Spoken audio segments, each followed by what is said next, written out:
Isang miyembro ng MCGI ang nagbigay ng mensahe sa akin ukol sa bidyong ito. Ayon sa baklang Defensor Katolika, Diyos raw natin si Kristo sa panahon ng kapatid na Felix Manalo. Dahil nung panahon na si Felix Manalo ang naupo sa inyong sekta na iglesia, Diyos nyo si Kristo. Diyos nyo si Kristo. Ganito nga ang isang pagtuturo ng kapatid na Felix Manalo, ukol sa kalagayan ng ating Panginoong Hesukristo. Ay pala, ang Diyos na nakaalam ng sekreto at katotohanan ng lahat ng tao, inutusan ang isang angel, pumarong ka kay Gabriel. Pumarong ka kay Jose. Gabriel, tingnan ninyo. Kung anong sabi ng Diyos, nadala ni Gabriel. Ganito ang sabi niya, tatapot samantalang pinag-iisip niya ito, narito ang isang anghel ng Panginoon ay napakita sa kanya sa panaginip na nagsabi, Jose, anak ni David, huwag kang mangamba sa pagtanggap kay Maria na iyong asawa, sapagkat ang kanyang dinadalang tao ay sa Espiritu Santo. Senyor Katolikos Protestantes, kumusta kayo? Yan linaw-linaw niya. Anong sabi ni Jesucristo? Tao. Anong sabi ni Juan Apostol? Nagkatawan tao yung panukala. Ano ikang dinadala? Tao. Napakalina. Ayan ang katotohanan, at kung napanood mo rin ang pelikulang Felix Manalo, isa sa rason ng pag-alis niya, ay ang mga maling aral ng simbahang Katolika. Ngayon, dapat ba natin paniwalaan ang sinasabi ng baklang Defensor Katolikong ito? Ano ba muna ang sinasabi ng banal na kasulatan ukol sa kanyang kasarian? And exchanged the glory of the immortal God for images, resembling mortal man, and birds and animals, and creeping things. Therefore God gave them up in the lusts of their hearts to impurity, to the dishonoring of their bodies among themselves, because they exchanged the truth about God, for a lie and worshipped and served the creature rather than the Creator, who is blessed forever. Amen. For this reason God gave them up to dishonorable passions. For their women exchanged natural relations for those that are contrary to nature. And the men likewise gave up natural relations with women and were consumed with passion for one another, men committing shameless acts with men and receiving in themselves the due penalty for their error. And since they did not see fit to acknowledge God, God gave them up to a debased mind to do what ought not to be done. Napakalinaw, ito ay sanhi ng pagsamba nila sa Diyos-Diyusan at hindi pagkilala sa tunay na Diyos. Kaya bakit tayo maniniwala sa kasinungalingan ng baklang Defensor Katolikong ito, kung hindi niya pala nakikilala ang tunay na Diyos? Kaya kaibigan, magsuri ka.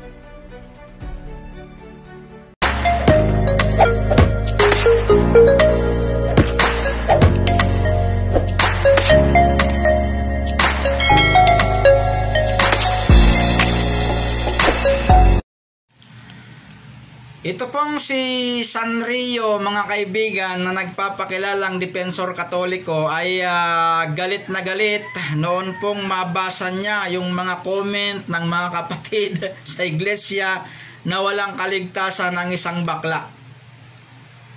Pero bago po yan ay magpapakilala lang ho ako.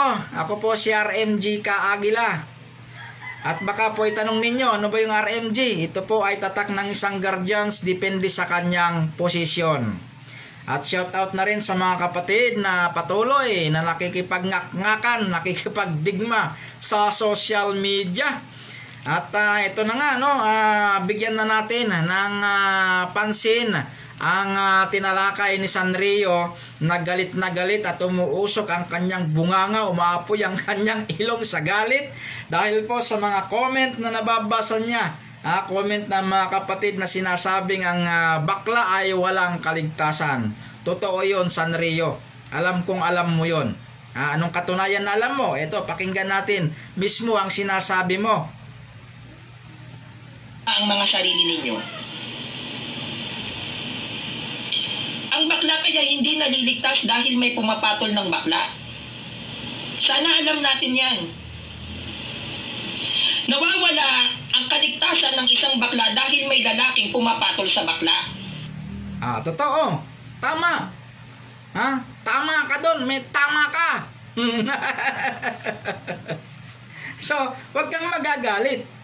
Kapag ka sinasabi na walang kaligtasan ang mga bakla. Kasi alam mo naman pala eh. Ha? Alam mo kung bakit.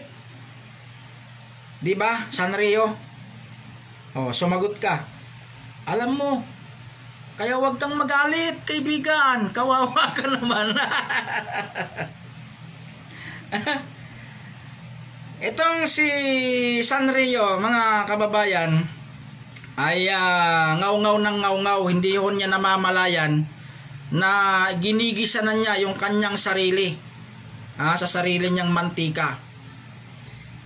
Bago po ako magpatuloy, ay gusto ko pong ipagpauna ulit na wala pong kinalaman ang Iglesia ni Cristo dito po sa aking ginagawang mga pagtalakay. Gusto ko lang pong sagutin si Sanrio at ang iba pang mga CFD sa kanilang mga kamangmangan. Kasi ngak-ngak sila ng ngak-ngak nang walang kakwenta-kwenta. Puro mga sarili nilang espekulasyon. Sariling kuro-kuro. Kaya tuloy naliligaw ang mga tao sa kagagawan ng mga ito. At talagang hindi maliligtas ang bakla o kaya tomboy. Kailan? Ito, pakinggan ninyo. Hayaan po ninyo o ipahintulot po ninyo, no? Nababasa po ako ng mga talata ng Biblia. At para mapatunayan po natin na hindi talaga maliligtas ang isang bakla. Kailan? Ito, pakinggan po ninyo dito sa Levitico 20:13. Ang lalaking nakikipagtalik sa kapwa lalaki ay gumagawa ng karumal-dumal na gawa at pareho silang papatayin. Nako, delikado ka, Sanrio. Mamamatay ka pala. Bakit ko nasabi ito? Kasi umamin ka eh. Umamin ka na nakikipagrelasyon ka sa kapwa mo lalaki. Anong katunayan? Ito Nakarelasyon ako ng mga lalaki. Hindi mabilang sa daliri ng kamay. Di ba? Ang dami. Oo. Pero kahit kailan, kahit na ako ay isang bakla at bahagi ng LGBTQ community, never akong nanira ng pamilya. Hindi ako pumapatol sa may asawa. Exempted ka na ba? Never akong kumapit. Kahit na. Ang mga nakakarelasyon ko is either byudo or kung hindi byudo, yung mga lalaki na nakaranas ng broken hearted sa mga babae. Yan kasi yung dahilan kung bakit nagmamahal ang lalaki ng mga bakla. Yung iba byudo, tas may edad na, hirap na silang makahanap ng magkakagusto sa kanila. Yung iba naman na trauma sa babae, pinerahan, pinagpalit sa iba, no? O kaya bungangera, nakaranas ng toxic relationship, nagkaroon ng trauma. Naghanap ng comfort, nakita yung pagmamahal, yung comfort o yung gusto niya sa ugali ng isang tao dun sa bakla. Yan yung mga nagiging jowa ko. Exempted ka na ba doon? Hindi. Hanggang nakikipagrelasyon ka sa mga kapwa mo lalaki, wala ka pa rin kaligtasan. Ano ang sabi? Ang sabi, ang lalaking nakikipagtalik sa kapwa lalaki ay gumagawa ng karumal-dumal na gawa. At pareho silang papatayin. Kaya hindi ka exempted. Lalo na umamin ka pa.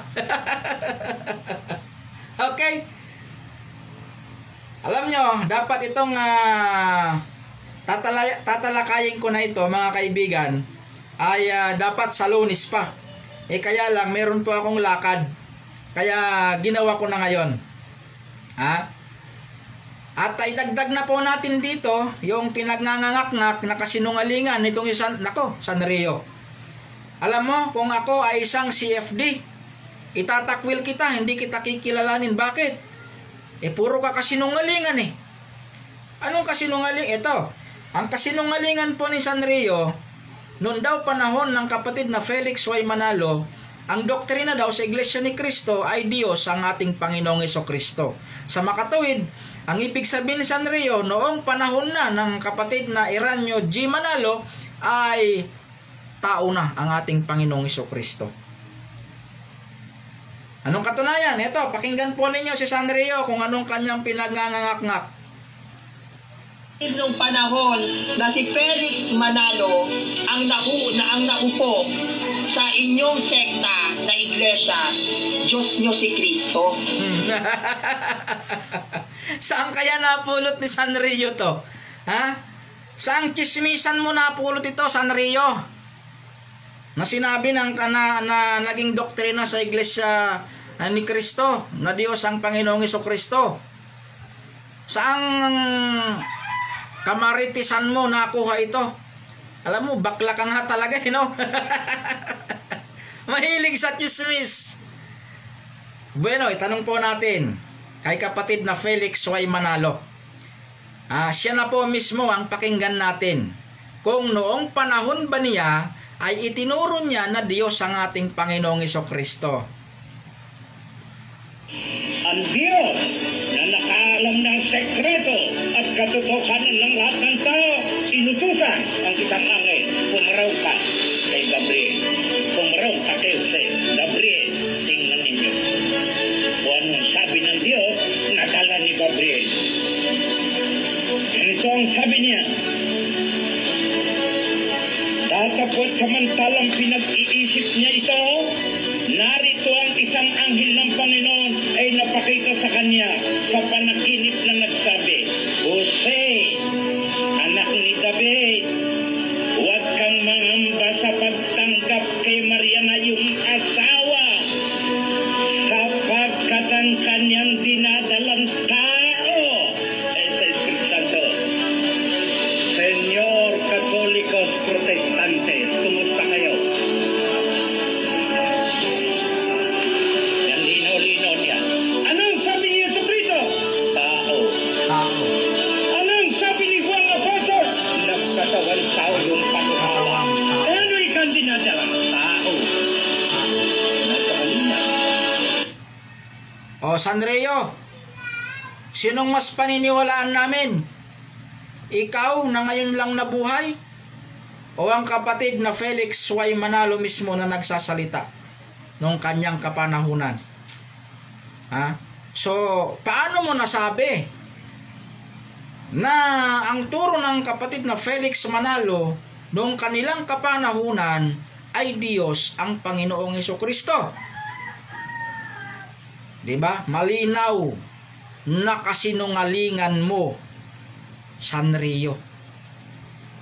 Nung panahon na si Felix Manalo ang naupo sa inyong sekta na iglesia, Diyos nyo si Kristo. Saan mo na pulot yan, Sanrio? Alam mo, sirang-sirang kredibilidad mo dito eh. Puro ka kasinungalingan. Ngak-ngak ka ng ngak-ngak, ngaw-ngaw ka ng ngaw-ngaw na walang kapararakan. Salamat po sa inyong pakikinig at panonood. At sa mga susunod nyo pang subaybayan ang mga banat ni Agila.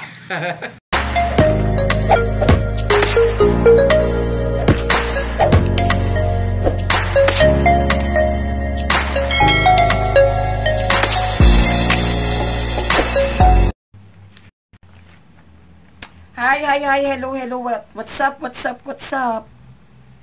Kamusta po? Hello po sa inyong lahat.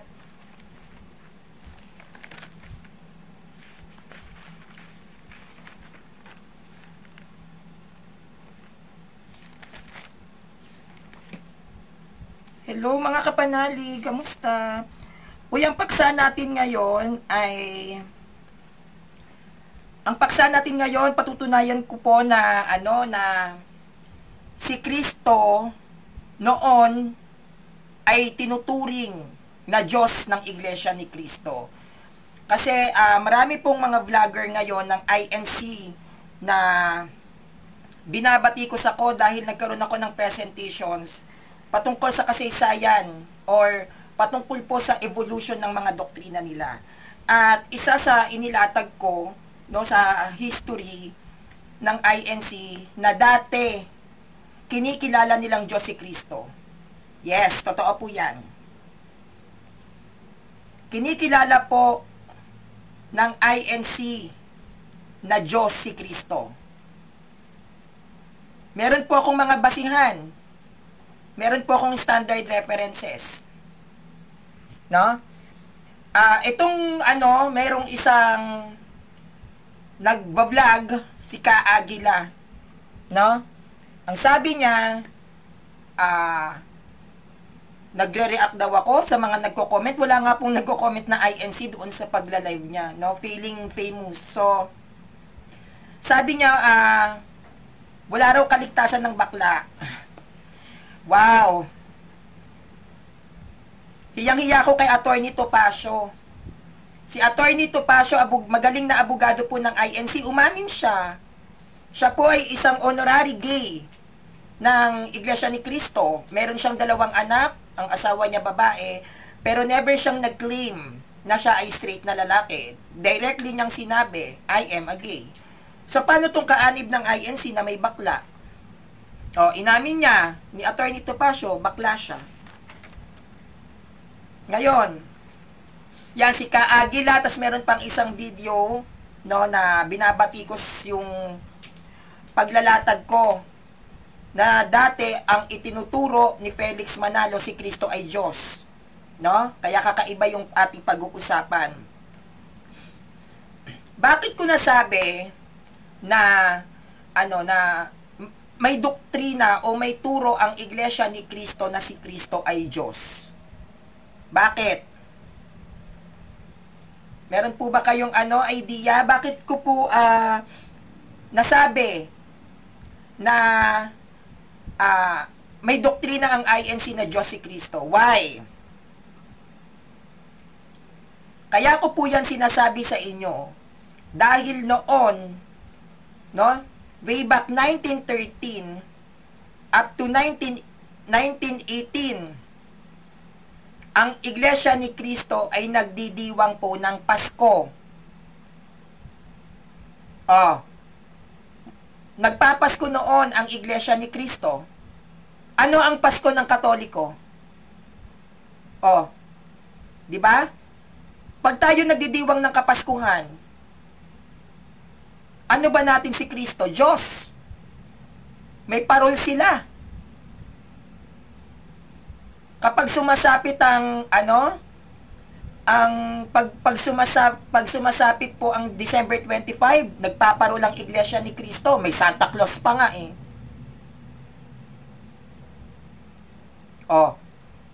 Di ba?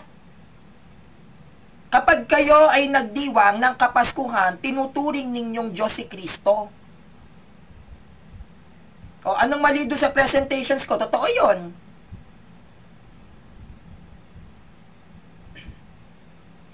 Sa kasaysayan ng Iglesia ni Kristo, kung kakalkalin natin, ang naging buhay, no? Ang naging buhay ni Felix Manalo, si Felix Manalo po ay nagdadaos ng Kapaskuhan.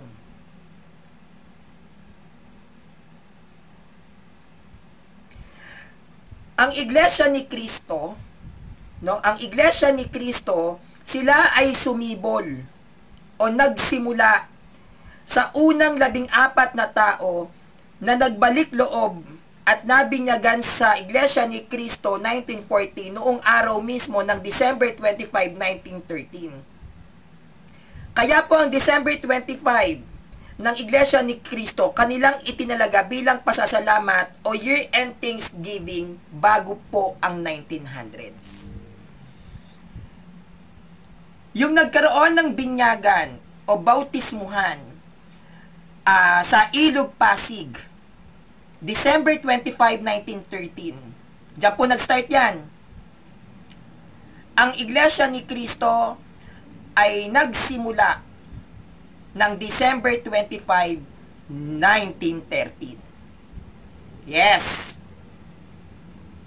At dahil nagkaroon sila ng pagbabautismo dito, unang 14 na tao, to think.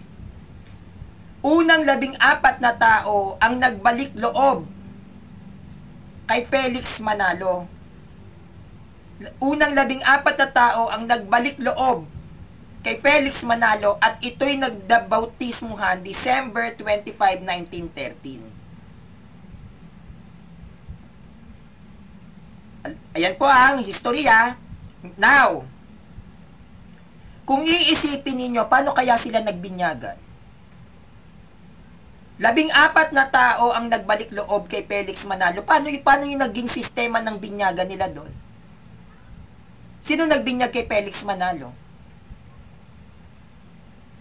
Di ba? Kung siya ang tagapagtatag ng INC 1914, sino nagbinyag kay Felix Manalo? Sarili niya? Kasi si Felix Manalo ang nagbibigay ng bautismo eh. Di ba? Si Felix Manalo ang nagbibigay ng binyag. So, kung si Felix Manalo ang nagbibigay ng binyag, sino nagbinyag kay Felix Manalo? Pwede nyo po ba pakisagot, mga kaanib ng INC? Nagbigay ng bautismo si Felix Manalo December 25, 1913 sa unang 14 na taong nagbalik loob na kaanib ng Iglesia ni Cristo. Nagbigay siya ng bautismo doon. The question is, kung si Felix Manalo ay nagbigay ng bautismo December 25, 1913, sino naman ang nagbautismo kay Felix Manalo? Nilubog niya yung sarili niya? Sarili niyang ulo, ginanon niya? Pinutungan niya? Hindi ba't ang pagbabautismo, ang stand ninyo ay paglulubog, mga INC? Sino naglubog kay Felix Manalo? December 25, 1913. Naganap ang unang bautismo sa ilalim ng INC. Nagbigay si Felix Manalo doon ng binyag. Nilubog niya yung 14 na tao. But the question is, December 25, 1913, sino ang naglubog kay Felix Manalo? Ano ang maibibigay niyang binyag kung siya ay hindi nabinyagan? Pwede ka bang magbinyag pwede ka bang magbinyag kung ikaw mismo hindi binyagan? Paano ngayon naging sistema ng binyagan? December 25, 1913. Paano naging sistema? Nilubog ni Felix Manalo sarili niya? Tapos nang ilubog yung sarili niya, umahon siya, tsaka niya bininyagan yung 14. So, doon pa lang, butas na yung aral nyo. Now, kaya naging contradicting, no? Kaya nagkaroon ng mga contradictions sa turo ng INC, ay kaya nagkaroon ng contradictions dahil sa unang-una pa lang sa pagbibinyag. Hindi ka pwedeng magbigay ng binyag kung hindi ka nabinyagan. December 25, 1913, unang 14 na taong nagbalik loob kay Felix Manalo, bininyagan niya. Sino nagbinyag kay Felix Manalo? Hindi ka pwedeng magbinyag kung hindi ka binyagan. Hindi binyagan si Felix Manalo, bakit siya nagbibigay ng binyag? Bago ka makapagbigay ng binyag, dapat binyagan ka. Hindi niya pwedeng bitbitin ang binyag niya sa Katolika. Hindi niya pwedeng dalhin yon. Bakit? Tiwalag siya.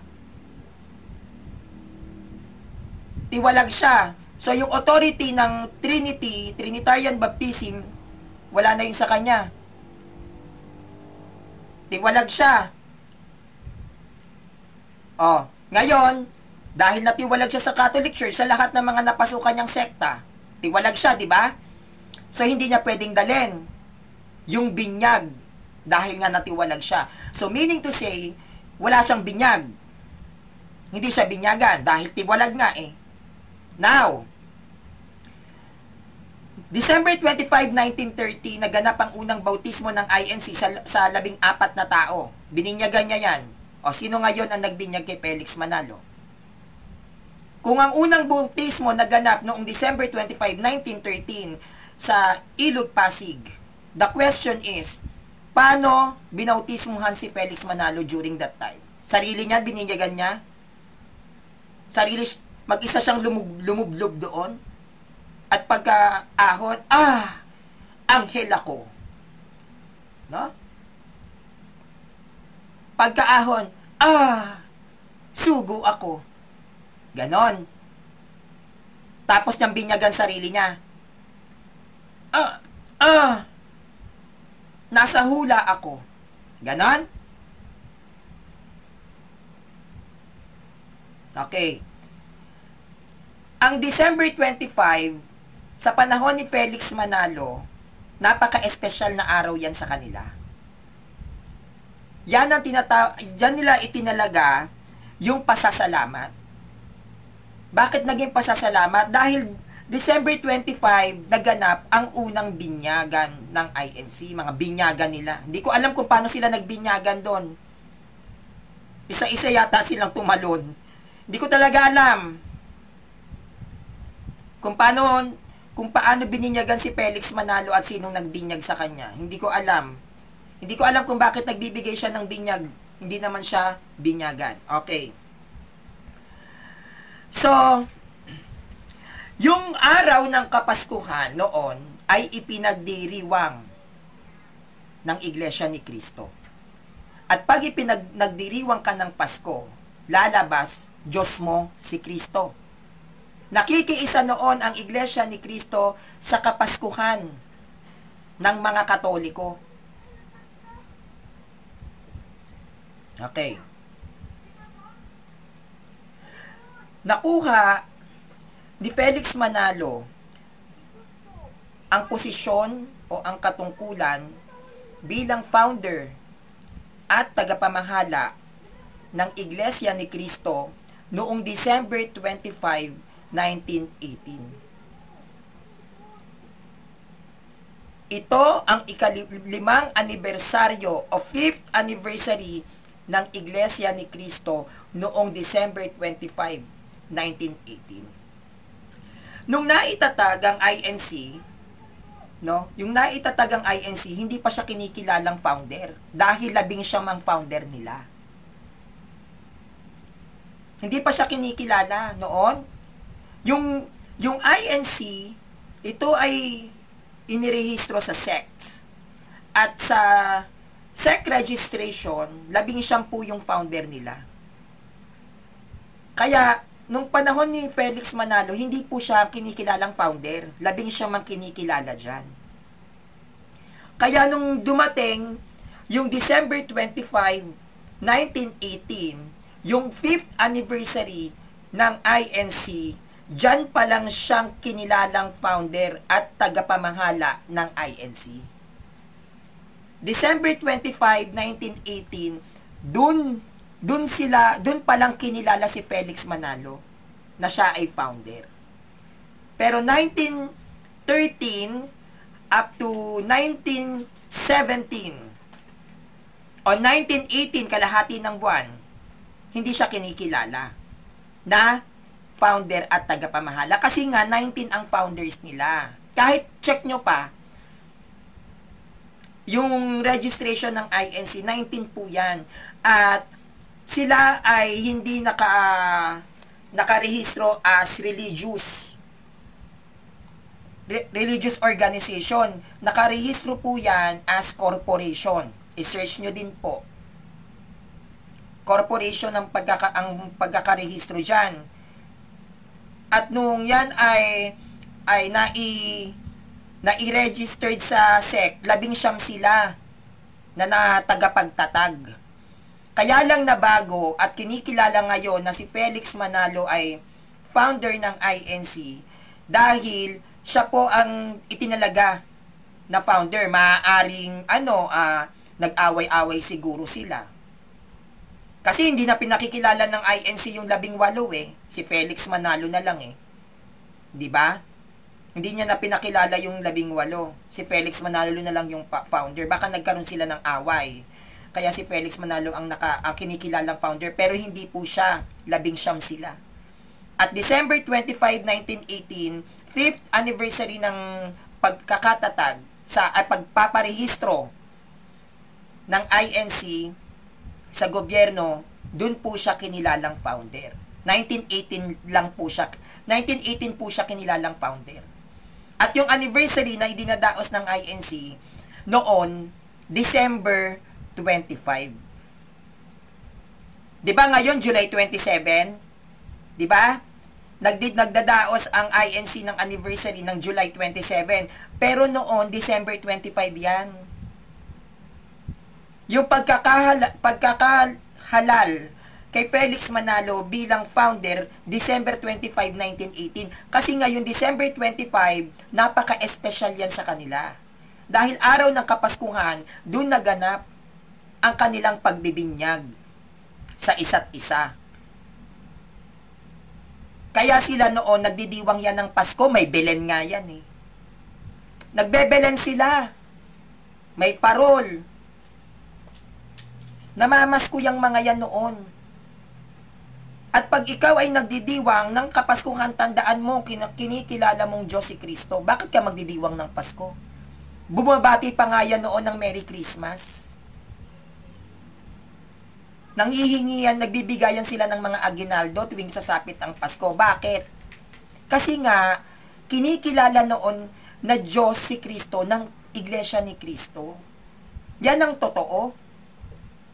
Yan ang original na doktrina ng INC. Ngayon,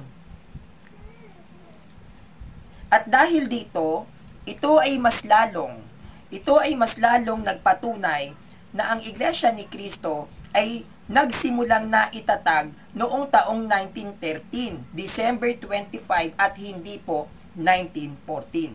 At ito rin ay malinaw na pagpapahayag at argumento na ang Iglesia ni Kristo ay nagsimula bilang isang iglesia o simbahan noong December 25, 1913. Mula sa hayag ng Pasugo 27, 1989. No? Ano ang sabi sa Pasugo, July 27, 1989? Ang mga unang bunga ng kanyang pangangaral ay nabautismuhan sa ilog Pasig noong huling bahagi ng 1913. Pasugo nyo to. Pasugo, July 27, 1989. Anong sabi ng pasugo nyo? Ang mga unang bunga ng kanyang pangangaral ay nabautismuhan sa ilog Pasig noong huling bahagi ng 1913. Dito pa lang sa mismong pasugo nila, malalaman nyo di ba, na hindi sila umiiral sa mga unang siglo. Kasi may mga kaanib na nagsasabi na ang turo daw ni Felix Manalo ay umiiral na sa mga sinaunang siglo pa. Pero dito sa pasugo nila, July 27, 1989, ang sabi na ang mga unang bunga ng kanyang pangangaral ay nabautismuhan sa ilog Pasig noong huling bahagi ng 1913. Unang naging bunga ni Felix Manalo sa kanyang pagtuturo ay December 25, 1913 ayon mismo sa inyong pasugo July 27, 1989. So meaning to say, doon pa lang nagkaroon ng bunga si Felix Manalo, July 27, 1989. Paano kayo napunta ng unang siglo? Sabi mismo yan ng pasugo ninyo. Unang bunga ni Felix Manalo, 1913 ng December 25. 14 na tao. Tapos sasabihin ninyo, kayo yung nasa unang siglo, kinokontra nyo tong pasugo nyo? Malinaw yan. Kaya ang inyong ang sekta ng INC, hindi yan nagsimula ng 1914. 1913 yan, ng December 25. 1913 yan, December 25. Yang July 27, 1914 na yan yung araw o yung petsa ng inyong pagpaparehistro.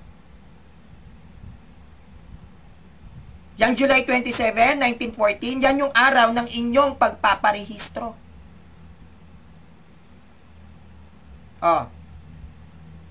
Kaya dapat alam ninyo na nauna kayong naitatag December 25, 1913. Hindi ko nga lang alam kung sino ang nagbinyag kay Felix Manalo doon kasi yun ang unang binyagan nila ng INC.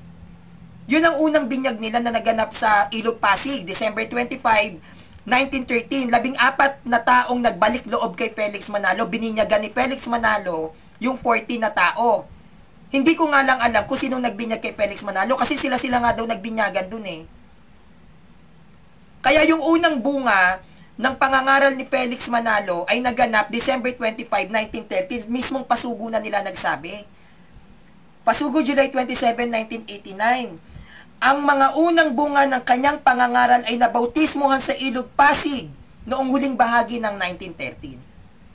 Doon pa lang nagkaroon ng bunga si Felix Manalo, 1913. Hindi kayo nakarating ng unang siglo, oy. Gibain nyo tong pasugo nyo. Sige. Gibain nyo to. Unang bunga ni Felix Manalo, pasugo nyo mismo nagsabi. Huling bahagi ng 1913. O paano kayo naging unang nasa Roma 16 verse 16? O, akala ko ba kayo yung sinasabi ninyong binanggit na iglesia ni Cristo sa Biblia? 1913, unang bunga ni Felix Manalo. Pasugo nyo mismo to. O, sino ngayon ang tama? Yung katwiran nyo, yung katwiran ng pasugo ninyo? Okay.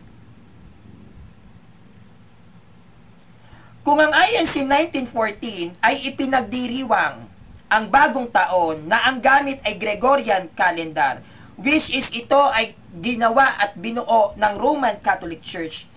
Sa tingin ko ay mas lalong katanggap-tanggap sa Iglesia ni Cristo na ipagdiwang ang anniversary o anibersaryo sa December 25 gaya ng ipinagdiriwang ito noon ni Felix Manalo.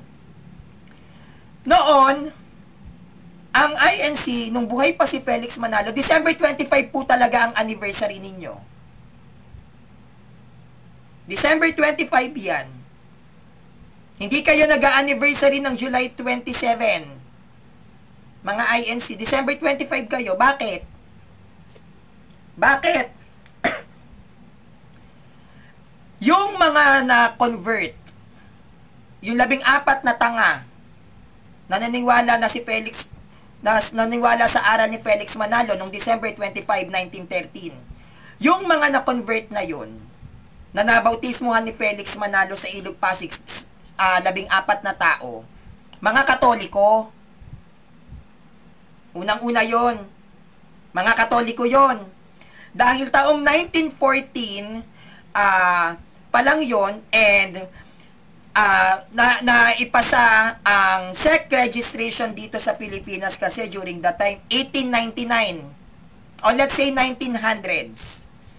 1900s, nung inaprubahan ng Estados Unidos na pwede nang magtayo ng sekta, pero kailangan nyo magparehistro. Amerika kasi nagpasimula niyan eh. No? Kaya tayo napasukan ng sulpot dito. Wala, kasi dati bawal eh. Bawal. So, 1900s, nung pinaburan ng Amerika, kasi tayo noon ay nasa ilalim ng Amerika, nung pinaburan nila na pwede ka na magtatag ng sekta mo at iparehistro mo sa gobyerno, 1900s, 1901, unang sumibol dito ang Misyon Kristiyana. Pero during that time, nung 1901, ang sulpot pa lang dito sa Pilipinas ay Methodist at Misyon Kristiyana. Yan pa lang. Lately na lang pumasok dito ang mga SDA. Pero noon, ang sulpot na pumasok noon sa Pilipinas, Misyon Kristiyana, yan ang unang sulpot na nairehistro. Kung saan kinuhaan ni Felix Manalo ng pangalan. Na INK kasi dati yan eh. Yung INC, INK talaga yan. Yung Misyon Kristiyana, yan yung INK. Yan ang unang protestante sa Pilipinas, 1901. So, nung yan ay nairehistro, dyan unang umanib si Felix Manalo sa Misyon Kristiyana. Kaya nung nagkaroon ng gera nabura lahat ng files. No, inakala at inexpect ni Felix Manalo na mabubura yung files. Inangkin niya at ginamit niya yung INK, na which is galing yon sa unang protestante sa Pilipinas na rehistrado noong 1901. At nung nalaman ito nung INK 1901, no, nung nalaman ito ng Mission Kristiyana, nagdemandahan yan. At natalo si Felix Manalo sa kaso. Kaya napilitan si Felix Manalo gamitin yung INC. Kaya sila naging INC. Dahil natalo sila sa kaso. Pero doon, ang gamit talaga nila, INK. Yan. INK yan. Napalitan na lang yan ng INC nung natalo sila. Naging INC na lang sila nung natalo sa kaso. So,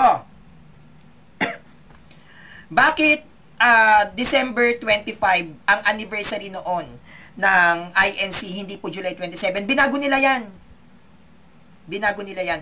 Unang-una, yung 14 na yon ay Katoliko. 1901, no, 1901, nagkaroon ng unang sekta sa Pilipinas. 13 years pa lang po tayo na nakababad sa 13 years pa lang po nakababad sa Pilipinas yung sect registration. No? Kasi 1901 unang may nagparehistro na sulpot. So imagine niyo, nagtatag si Felix Manalo 1913, December 25. So 13 years pa lang. 13 years pa lang tayong ang tawag ito, 13 years pa lang yung taon ng sect registration sa Pilipinas. So meaning to say, mababa. Mababa pa ang percentage ng mga sulpot noon. 13 years lang Hindi ba? Siyempre, nandiyan pa yung natin yung Catholicism. Andiyan pa yung mga tradisyon, yung mga, di ba, yung ginagawa ng mga lolo't lola natin. Ayan yung mga taon na nag-i-incenso tuwing 6 p.m., nag-a-angelus, di ba? Meron mga oras-oras ang pagdadasal ng mga lolo't lola natin before. So, makaluma pa yung tao noon. So, meaning to say, kung mababa pa ang percentage ng sulpot noon, 1913, at 14 na bininyagan ni Felix Manalo, pero hindi po nabinyagan si Felix Manalo, yung 14 na yon Katoliko. Ngayon, kung Katoliko yung 14 na yon, hindi po magiging madali kay Felix Manalo na pamahalaan ang mga tao noon kung tatanggalan mo ng Pasko. Dahil mababa ang percentage ng mga sulpot noon, napakababa. Buong Pilipinas nagpapasko. Buong Pilipinas nagse-celebrate ng Christmas, tas yung 14 na bininyagan niya, hindi magpapasko. Papayag ba yun? Syempre hindi. Kasi kung yung 14 na yun, hindi na yun nagpasko, nung December 25, 1913, idadamay nun pati pamilya niya. Sa tingin mo, papayag yung pamilya niya during that time, hindi magpasko? Kaya sila may okasyon ng Pasko, nagsiselebrate sila ng Christmas. Bakit? Dati lahat sila ay dating Katoliko. Nakamulatan na nila ang tradisyon ng Kapaskuhan sa Pilipinas. Kung si Felix Manalo, itinuturo niya, nung tinatag niya ang INC, na si Kristo ay hindi Diyos. Ha? Kung si Felix Manalo taong 1913, itinuturo niya si Kristo ay hindi Diyos, bakit siya nagpapasko? Kung itinuturing ni Felix Manalo na si Kristo ay hindi Diyos, bakit siya nagpabinyag ng December 25? Alam niyo ba kung bakit nagkaroon sila ng binyagan ng December 25? Dahil isinabay nila yan sa pagsilang ni Kristo. Kaya naging December 25 ang binyagan nila, unang binyagan at ang anniversary nila. Dahil yan, pinapakita doon, December 25, yun yung araw ng muli nilang pagsilang, kasabay nila si Kristo. Si Baby Jesus. Kaya nga may Belen yan sila. May mga Belen yan. Kasi, kung tinuturo na ni Felix Manalo, noon pa, nung tinatag niya yung INC, na si Kristo ay hindi Diyos, bakit sila may parol? Bakit sila nagki-Christmas party? Nangangaruling yung mga yan. Ano yun? Yung una niyang nabautismuhan na 14 na tao, hindi nagpasko? Papayag yung pamilya nun? Oh. Papayag yung pamilya nun? Siyempre, hindi. Hindi ba? Nagpasko sila. Hindi sumalungat si Felix Manalo sa December 25. Wala siyang makukuhang tao puro Katoliko noon. Oh, puro Katoliko noon. Ano yun, sabihan niya yung mga Katoliko noon na aakayin niyo, huwag kayong magpasko Siyempre, mahihirapan siyang umakay. Kaya siya nagpapasko. Nagbebelan yan, may mga ribulto. Oy, may mga ribulto kayo. Nagpaparol nga kayo Kasi hindi pwede na hindi umadap si Felix Manalo sa Kapaskuhan dahil unang-una yung nanay niya sagradong Katoliko, hindi niya naakay yan. Yung tatay niya, hindi niya rin naakay yun, Namatay yung mga magulang ni Felix Manalo na Katoliko. Mulat si Felix Manalo sa tradisyon ng Catholic Church. Lutong-luto ang mga Katoliko sa taong 1913. 14 na una niyang bininyagan sa Ilog Pasig, December 25, 1913. Yung araw na yon, sinabihan niya, huwag kayo magpasko. Hindi. Nagpapasko kayo. Kaya Diyos nyo si Kristo. Naniniwala nga kayo sa Belen Kaya nga 1913 December 25 yung unang binyag ng INC. Bakit? Bakit 1913 December 25? Dahil sinabay ninyo ang muli nyong pagsilang. Sa pagsilang ni Kristo December 25. Naniniwala si Felix Manalo, isinilang si Kristo ng December 25 dahil nagpapasko kayo. Bakit ngayon hindi nyo na sineselebrate yung December 25 na anniversary? Samantalang yan yung taon at yan yung petsa ng pagkakatatag ng sekta nyo, December 25, 1913. Bakit hindi December 25 ang anniversary ninyo? Yan ang pinagdidiwang ni Felix Manalo. Dahil December 25, 1918, 5th anniversary ng INC, dun pa lang kinilala si Felix Manalo bilang founder. Ngayon, iniba nyo. Okay.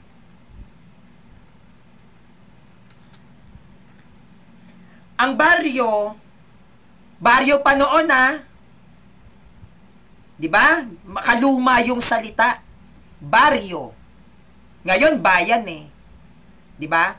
Pero noon, baryo. Ang baryo ng Punta Santa Ana, sinimulan ni Felix Manalo na tuparin ang propesiya ng Diyos tungkol sa kanyang pagiging huling sugo sa malayong silangan sa mga panahon na tinatawag niya tong mga dulo ng mundo. Unang ipinakilala ni Felix Manalo ang kanyang iglesia sa mga manggagawa ng Atlantic Gulf and Pacific Company, AG&P. No? Ang unang bunga, yung si Felix Manalo, no? Itong si Felix Manalo, una niyang ipinakilala na siya yung huling sugo. Siya yung sugo mula sa malayong silangan. Di ba? Yun naman ang claim niya sa sarili niya ni Felix Manalo. Galing ako sa malayong silangan. So itong pagkiklaim niya na to, na siya daw ang sugo sa malayong silangan o yung tinatawag nila na mga dulo ng mundo. Si Felix Manalo daw yan. Yan ay una niyang pinoclaim. Itinuro.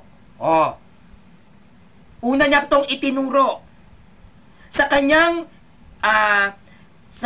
manggagawa sa Atlantic Gulf and Pacific Company o AG&P. Pasugo, July 27, 1989. Anong sabi? Ang unang bunga ng kanyang pangangaral ay nabautismuhan sa Ilog Pasig noong huling bahagi ng 1913. So, hindi ko alam kung bakit sila naniwala. Itong 14 na Pilipino pa. 14 na Pinoy na bininyagan ni Felix Manalo at unang bautismuhan. Sino kayo nagbinyag kay Felix Manalo, no? Okay. Gagamit tayo ng standard references, mga kapanalig. Gamit tayo standard references. INK. Oh, yan pa kayo. Hindi kayo INC noon. Wag charot-charot. Gamit tayo standard references. Ang ano pa nila dito, INK. Ay, bakit kaya nagbago kayo ng acronym? Ayon sa Iglesia ni Cristo, letter K yan ha, Maynila, December 1918, buhay at kapayapaan. Standard references to. Sa inyo mismo to, INC ha? Sa inyo mismo to. Iglesia ni Cristo, INK, Maynila, Disyembre 1918, buhay at kapayapaan. Ano ang sabi dito? Sarili ninyo tong references. Ginoo, mapitagan naming inaanyayahan ang iyong kamahalan sa gaganaping pagdiriwang ukol sa pagpapasalamat sanhi sa 5 taong buhay ng Iglesia ni Cristo, letter K, sa Pilipinas, at pagpapatong ng kamay sa kapatid na Felix Manalo sa tungkuling pagkapastor at tagapamahala ng iglesia. Ito'y idaraos sa Sine de Gloria bilang 1649 daang San de Tondo, Maynila sa 25 ng Disyembre sa taong ito sa ganap na 8 ng umaga, which is 8 a.m. sa nasabing araw. Lubos ang aming pag-asa na pararangalan ng inyong pagharap ang nabanggit na pagdiriwang sa araw at oras na nabanggit. Ang mga gumagalang, Ustino Casanove, Pangulo ng Lupon. Teodoro Santiago, Kalihim ng Lupon. Federico Inocencio, Kagawad ng Lupon. See? Tinanggap pa lang ni Felix Manalo na kilalaning bilang siya ang founder December 25, 1918. Doon pa lang siya pinatungan ng kamay para tanggapin yung tungkuling ibinigay sa kanya. Kung gagamitan natin ng utak, bakit ka kailangang patungan ng mga kaanib kung ikaw ang founder? 'Di ba? December 25, 1918, pinatungan ng kamay si Felix Manalo bilang pagtatanghal at pagbibigay na ng titulo o ng otoridad na siya ay kikilalaning founder. No? Siya ay kikilalaning tagapamahala mismo ng INC. Now, kung 1918, pinutungan ng kamay si Felix Manalo para bigyan ng basbas na siya na yung magiging founder, bakit kaanib ang magpapatong ng kamay sa'yo? Ang founder ang nagpapatong ng kamay sa miyembro. Hindi po pwedeng magpatong ng kamay ang miyembro sa founder.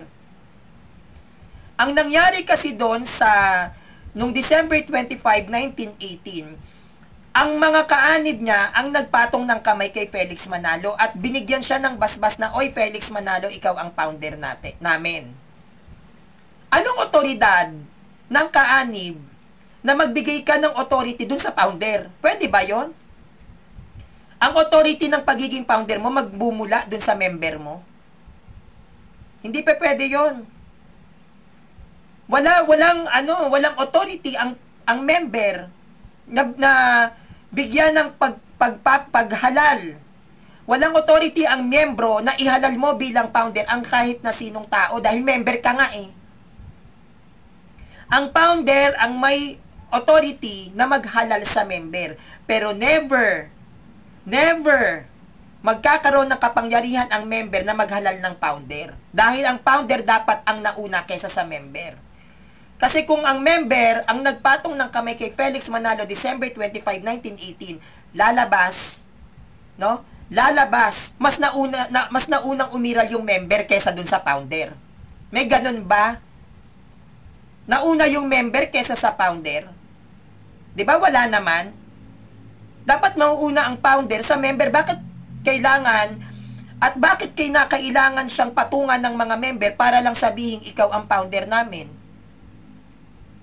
Ano ang karapatan ng isang miyembro na sabihin founder ka? 'Di ba? Hindi pwedeng ganon. Lalabas mas mataas yung mga kaanib kesa kay Felix Manalo na founder.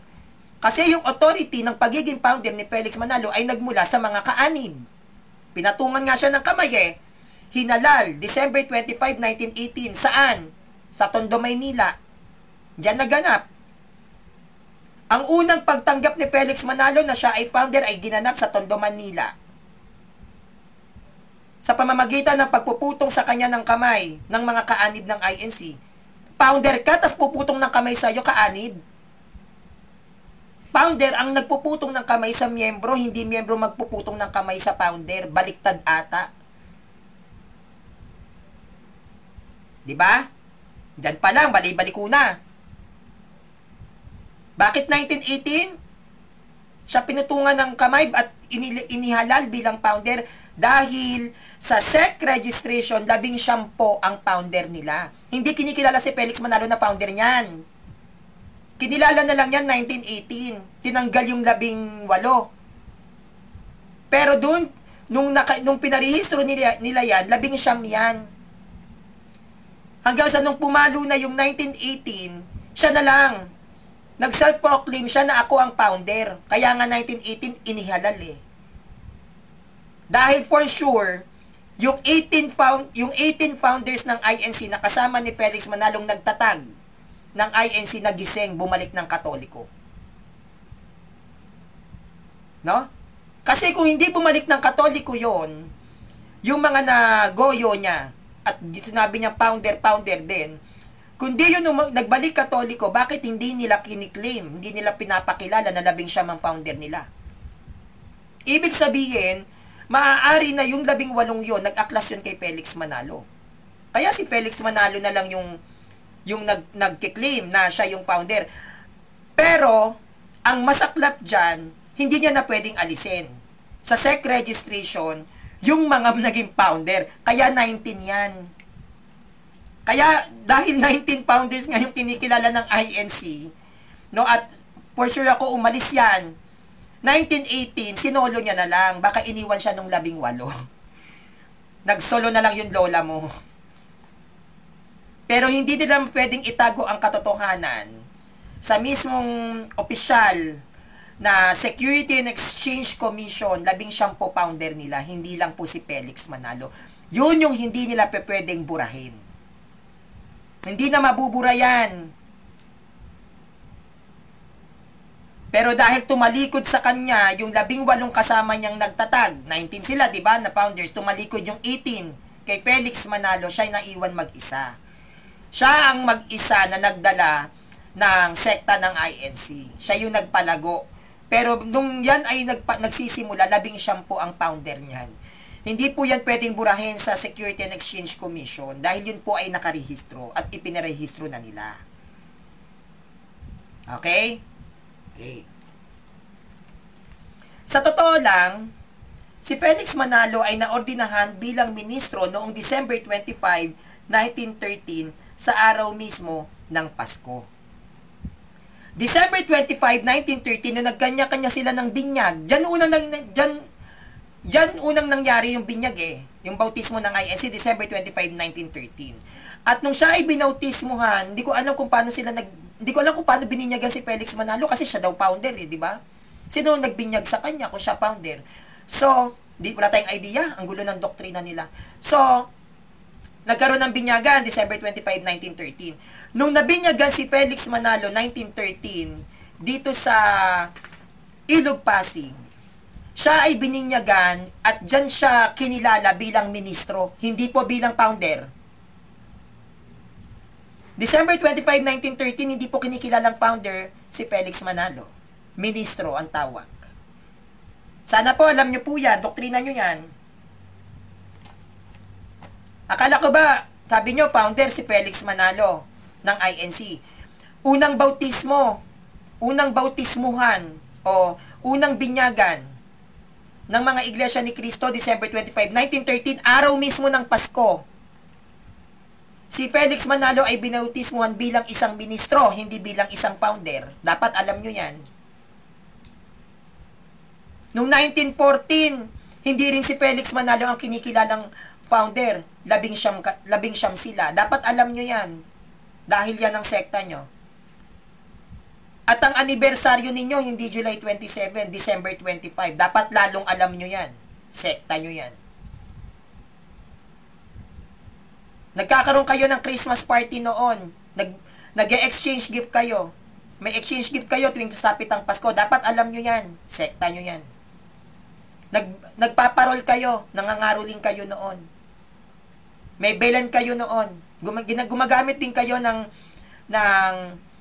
tawag nito, sacred images ng Catholic Church. Gumagamit kayo ng belen. Dapat alam nyo yan. Hindi nyo pwedeng itakwil sa taong 1913 ang Kapaskuhan dahil unang-una, napakaliit pa lang ng porsyento noon ng sulpot. Bakit? 1901 ang unang sulpot na rehistrado. 1913, unang nagtatag si Felix Manalo ng sekta na hindi pa rehistrado. Maliit pa lang ang percentage ng sulpot. Kung yan ay literal ninyong idodoktrina ni Felix Manalo during 1913 na wag silang magpasko, wala siyang maaakay na tao. Dahil ang Pilipinas during that time, 1913, mataas ang porsyento ng mga Katoliko, mahihirapan siyang kumuha ng kaanib. Ang unang 14 na tao na kanyang bininyagan sa Ilog Pasig, December 25, 1913, ay mga Katoliko. Hindi niya pwedeng sabihin dun sa 14 na yun na, oy, huwag kayo magpasko. Hindi pwede. Paano mga pamilya nun?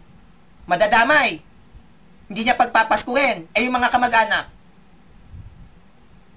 And 1913, hindi pa ganoon katibay ang mga turo ni Felix Manalo. Hindi niya pa dyan kiniklaim na siya yung anghel.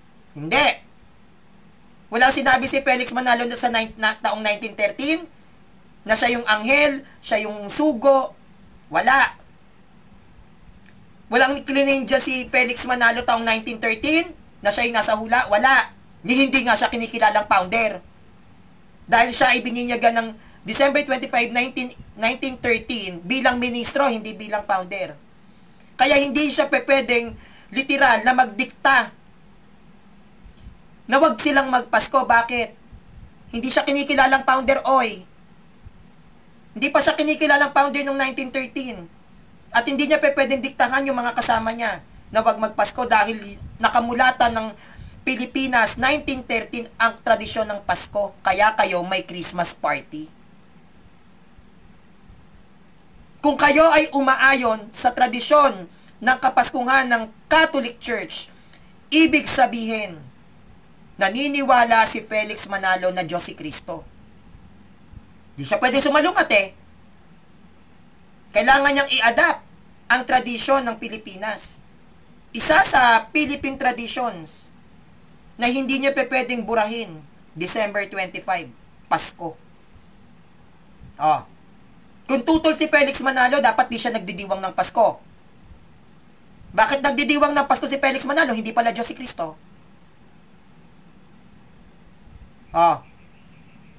Okay. Now,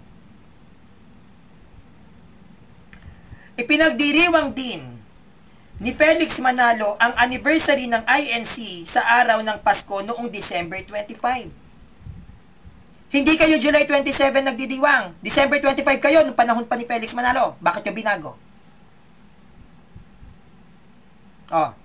Bakit December 25? Dahil sa paniniwala ni Felix Manalo, ang naganap na bautismuhan nila doon sa Ilog Pasig ay muling pagsilang. Isinabay nila ito sa pagsilang ni Kristo. Kaya sila December 25. Dahil si Felix Manalo at ang mga kaanib noon naniniwala sa Belen.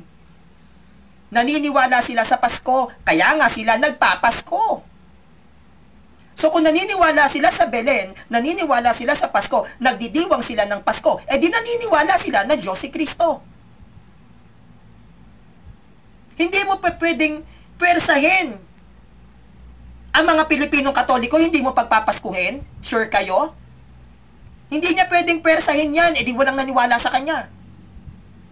Eh ang sulpot pa lang na umiiral noon, Misyon Kristiyana. Oh, ilan lang ang sulpot noon na rehistrado sa Pilipinas during that time? Mababa pa lang ang protestante noon, lahat.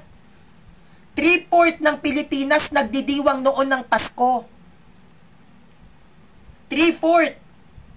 1913, 3/4 ng Pilipinas nagdidiwang ng Pasko dahil meron tayong Muslim. But, yung 14 na yon na bininyagan ni Felix Manalo 1913 sa Ilog Pasig, pepersahin niyang wag magpasko, tapos buong angkan niya nagpapasko, okay ka lang? Mahihirapan si Felix Manalo umakay, kaya yan umadap. Kaya kaya ang ginawa ni Felix Manalo para may makuhang kaanib, isinabay niya yan sa Pasko. Kaya ang anniversary nila, Pasko, pagpapakita ng muling pagsilang ng kanilang iglesia katulad ni Kristo, isinilang ng December 25. May bilan sila, naniniwala sila na si Kristo ay isinilang December 25. Dapat alam nyo yan. Doktrina nyo to eh.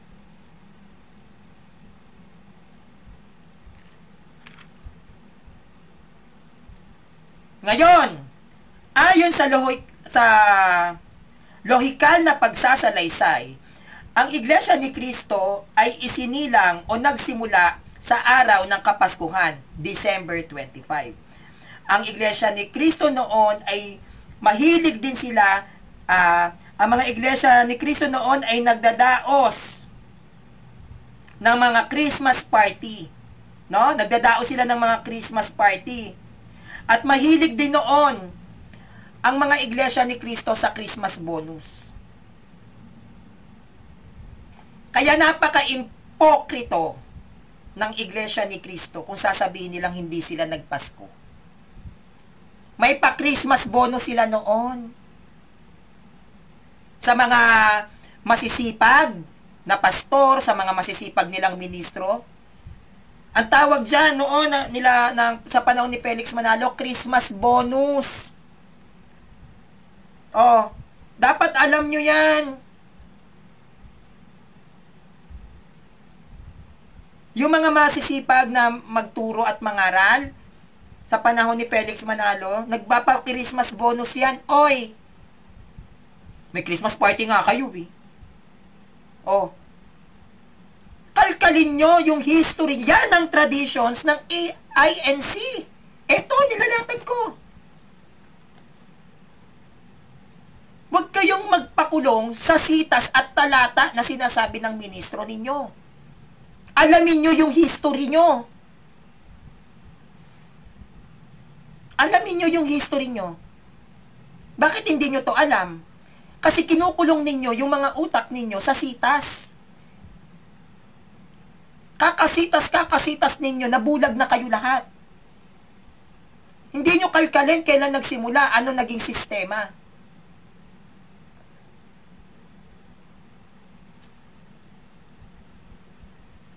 Now, karamihan sa mga miyembro ng Iglesia ni Cristo ay tinatago ang katotohanan na ang sekta ng INC noon ay nagdadaos ng Pasko. Nalinlang ang ibang membro ng INC sa pag-aakala na wala silang pagdiriwang ng Pasko at hindi daw ang INC nagdadaos ng Kapaskuhan. Ang mga naunang paglalatag ko sa inyo ay isang katibayan na pagpapakita ng Iglesia ni Cristo kasama si Felix Manalo, sila po ay nagdiriwang ng Kapaskuhan. Now,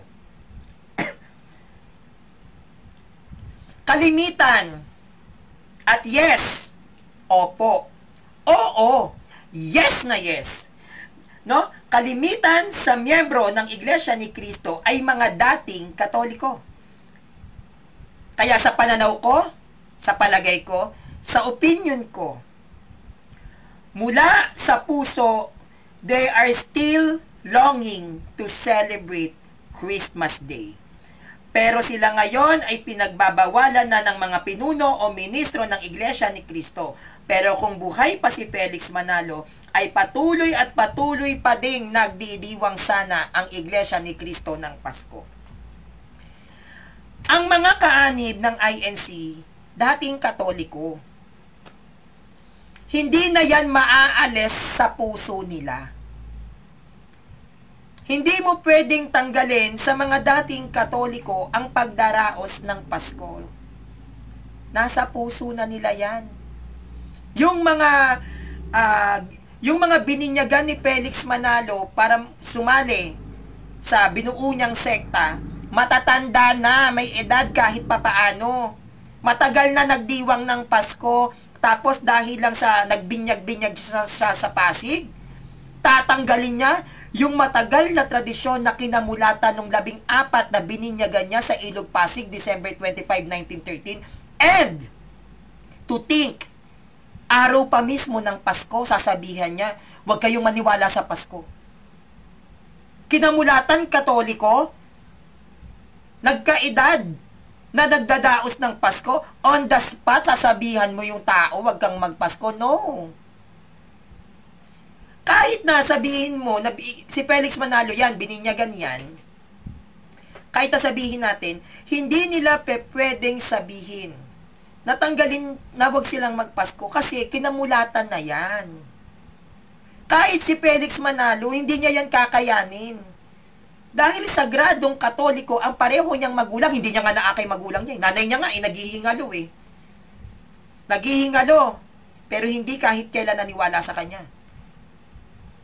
Nagpatawag pa ng pari yung nanay niya para lang magpalagay ng langis. No? Kaya nga, yung nagpatawag ng pari yung nanay ni Felix Manalo, magpapalagay siya ng langis. Inaway ni Felix Manalo yung pari. Kaya nung ililibing na yung nanay ni Felix Manalo, hindi yan nailibing sa Catholic Church kasi lumaban siya sa simbahan. Nailibing yan sa Aglipayan Cemetery. Hindi nailibing yun, nanay niya? Hindi. Ang parehong magulang ni Felix Manalo, hindi niya nakuha. Naghihingalo yung nanay niya na naghihingalo na may malaking pag-ibig at pagmamahal sa simbahang Katolika. Oh.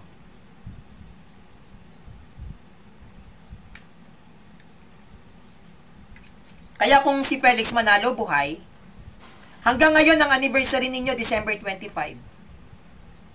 Nairehistro ang INC July 27, 1914. 1940 na irehistro pero ang celebration ng anniversary ni Felix Manalo December 25.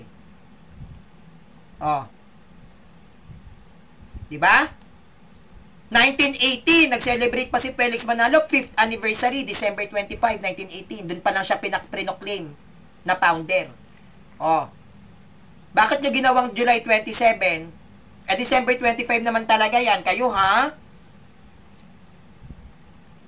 Ayaw niyong ma-expose yung secret nyo, ha? Okay. Kaya tatandaan po natin, mga kapanalig, si Felix Manalo ay naordinahan bilang ministro noong December 25, 1913, hindi po bilang founder. Sa totoo, itong binyagan nila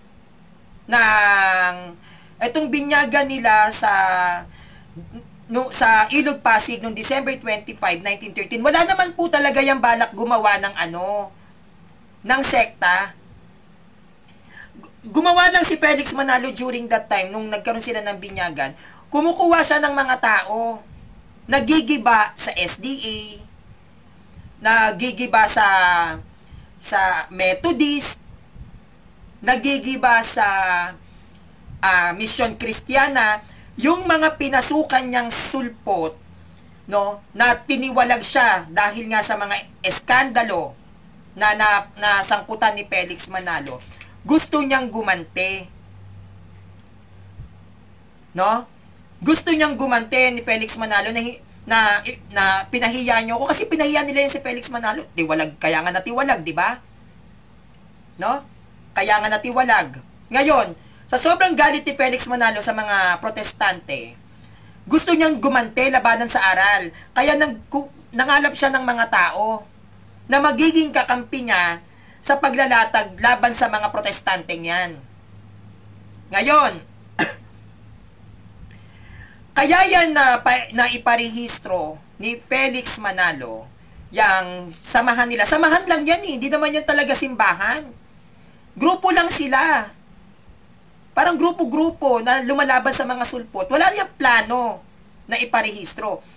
Yung mga panahon na yan, na lumalaban na sila Felix Manalo, kasama yung mga engot-engot na naniwala sa kanya, no?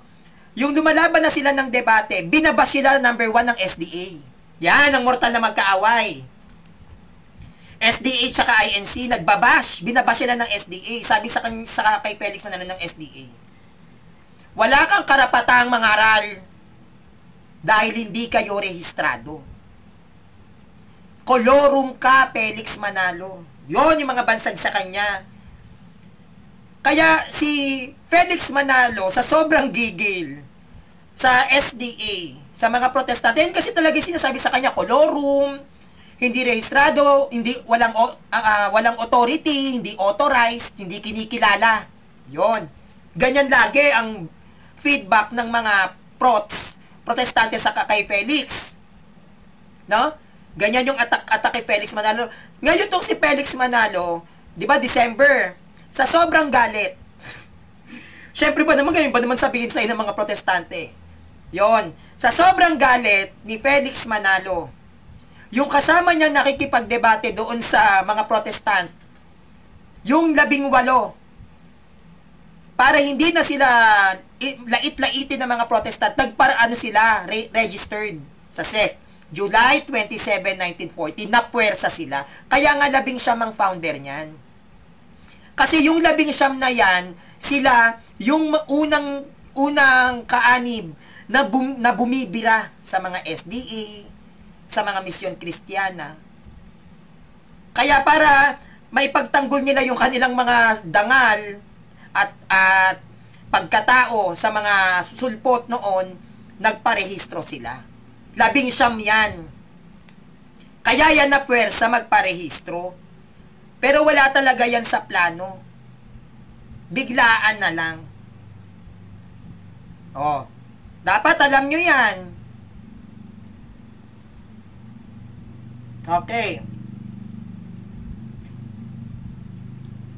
Kaya tandaan natin na si Felix Manalo ay naordinahan bilang ministro noong December 25, 1913 at hindi po bilang founder. At ito po ay araw ng Kapaskuhan.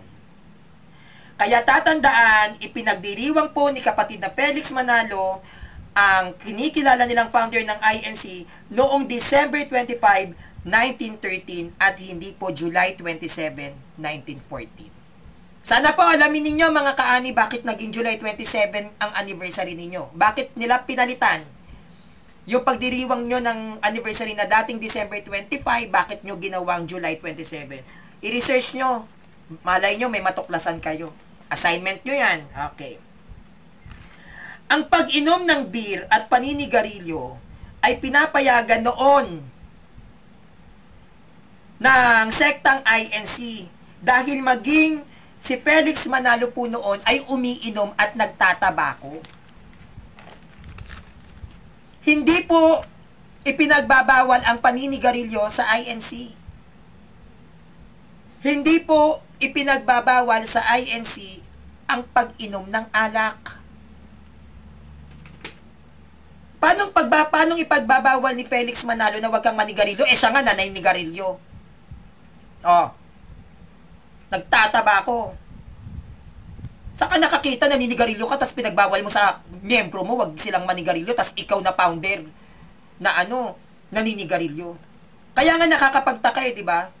Sila daw yun nasa Matthew 16 verse 18. Sa ibabaw ng batong ito itatayo kong aking iglesia, sila daw yun. Aba, ang taray. Yung founder pala ng Matthew 16 verse 18, Yossi. Nagyoyosi. Kailan? Saan mababasa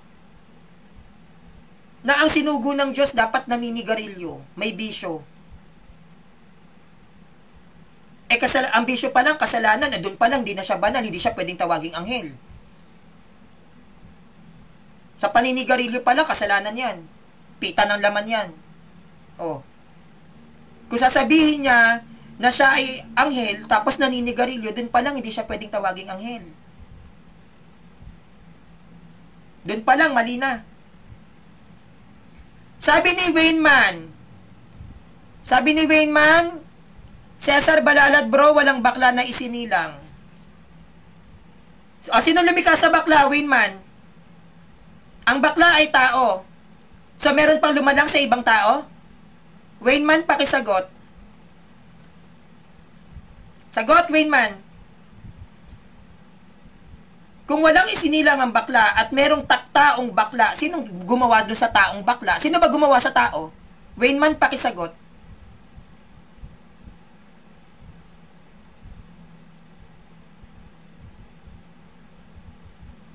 May isinilang na bakla. Tanggapin natin yon. Meron pong isinilang na bakla. May isinilang na hindi straight na lalaki. Hindi po i-issue dito kung bakla o tomboy. Ang issue lang dito pagdating sa bakla, yung pakikipagtalik.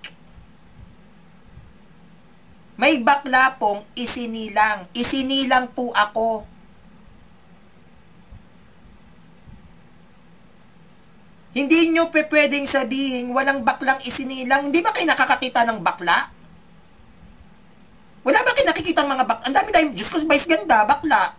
Hindi ba yun isinilang? Ano kami, sininga? Dinighay?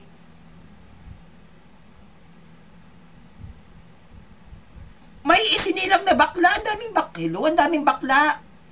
Ano yun, inutot? May isinilang na tibo.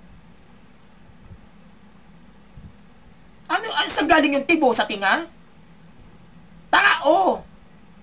Basta tao, isinilang. Ako, di ako sinilang. Si Vice Ganda, hindi ba sinilang? May isinilang na bakla. Pag sinabing bakla, hindi sila straight na lalaki. Hindi naman po issue yan. Ang issue lang dyan, yung pakikipagtalik. Ganon din naman sa straight na babae, straight na lalaki. Hindi rin naman issue kung straight kayo eh.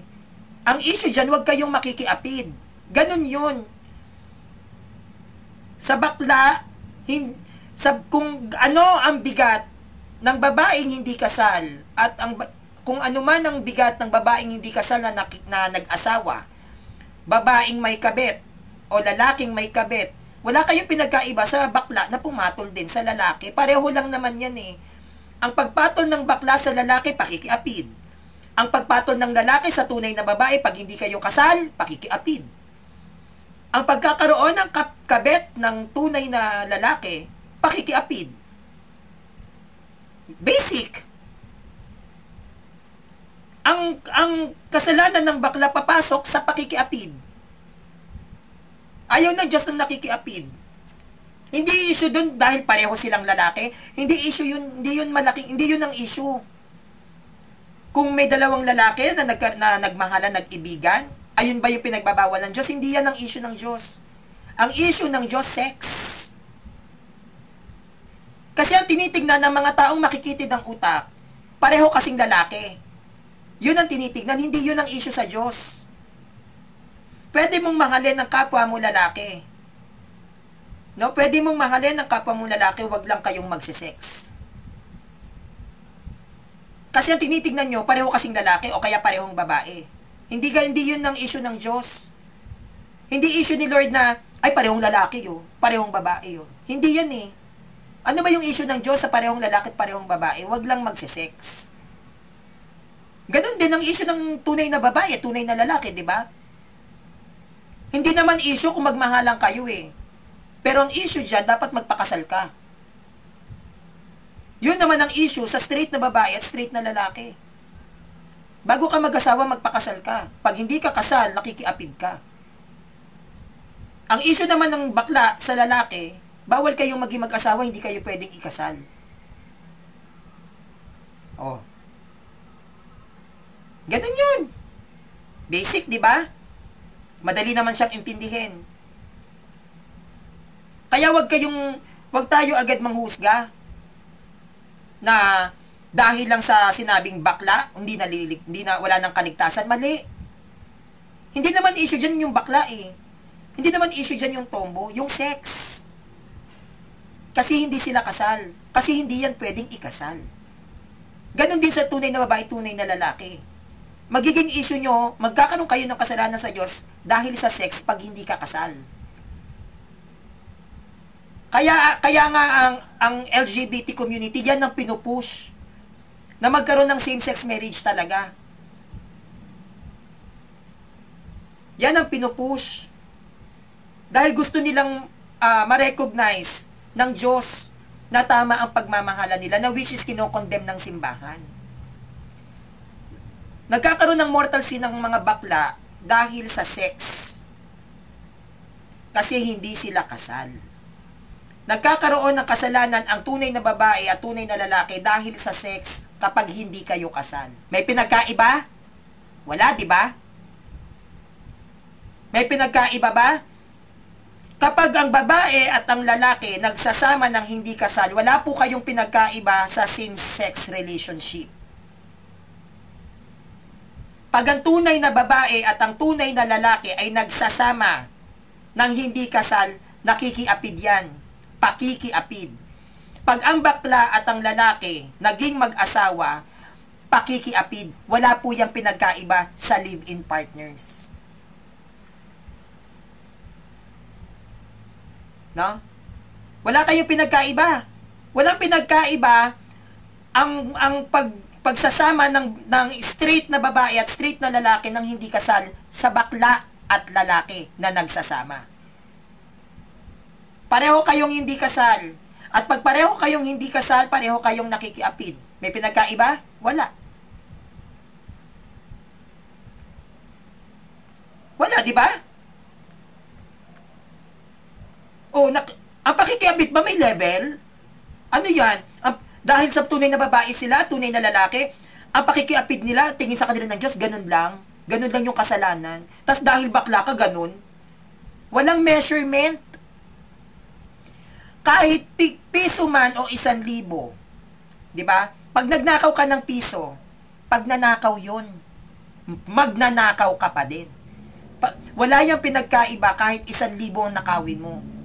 Basta't kumuha ka ng isang bagay ng hindi sa'yo, kahit 25 centimos pa yan, pagnanakaw ang tawag doon.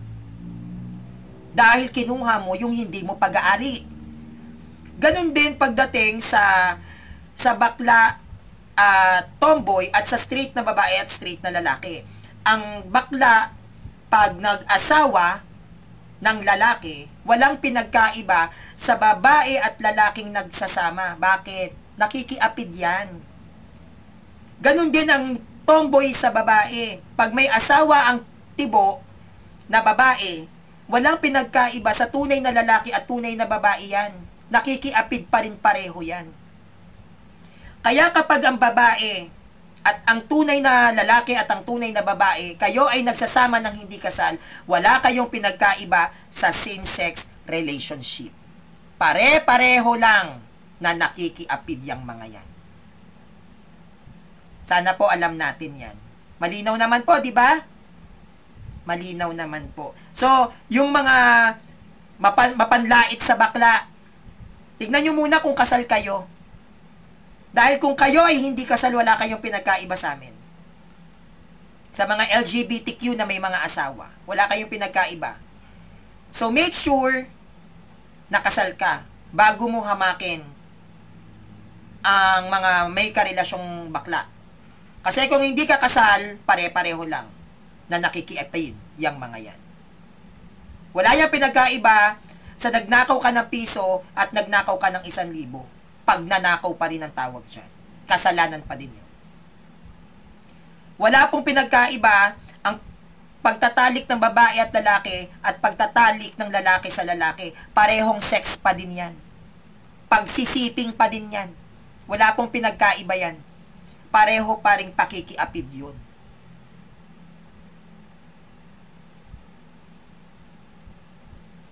Okay.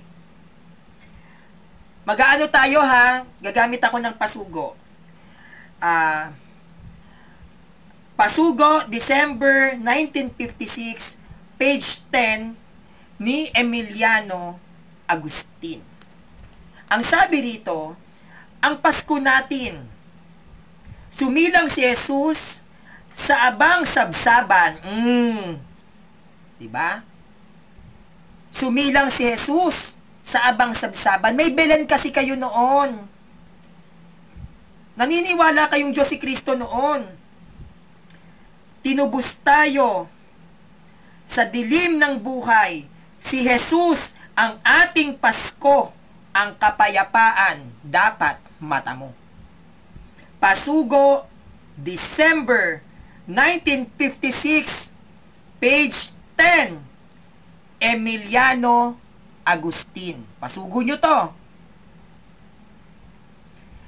Ang Pasko natin, see? Doon pa lang. Ang Pasko natin. O, sino may sabing wala kayong Pasko? O, December 1956. Buwan ng Kapaskuhan. O, kaninong Pasko yung pinagdidiwang nila? December 1956. Eh, kami lang naman ang may Pasko ng Disyembre. Ano ba turo ng Catholic Church sa Christmas? Kapanganakan ng Diyos. Oh, Christmas Day. Christmas. Si Kristo ay Diyos. Isinilang si Kristo na tunay na Diyos. December 25. At ayon dito sa Pasugo, December 1956, page 10 ni Emiliano Agustin, ang sabi niya, ang Pasko natin.